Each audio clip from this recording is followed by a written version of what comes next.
Səncə toy edən nədir? Sənin indiki adətlərdə bəyəndiyin nədir və bəyənmədiyin nədir? İstər musiqisi, istər rəqsi, istər ənənəsi ilə bizim toylarımız çox möhtəşəm keçir. Zaten Azərbaycan toyları dünya mədəniyyətində də başqa cür qarşılanır. Dəbdəbəsi, zövqü ilə. Yəni hər bir toyda bir nağıldır. Bir nağılın başlanğıcı, bir həyatın başlanğıcıdır. Mənə görə həm bu sahədə olmağımdan irəli gəlir, artıq alışmışam. Ya yaradıcılığı, bəzəyi, belə deyim, sevirəm, estetikanı sevirəm. Məncə toy möhtəşəm olmalıdır. Danmayacağam bunu. Nə gözəl.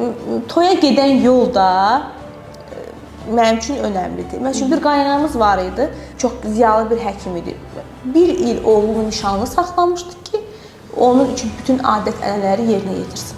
Bütün bayramlıqları, qurbanlıq, Ramazan, sizə deyim, Novruz, yeni il, gəlinin ad günü və qaynana hər dəfə evində xonçara uyğun süfrə açırdı. Özü xonçaya uyğun libas geyinirdi. Aparırdı gəlinini, ona uyğun libas alırdı, platya da belə də əlbisə alırdı.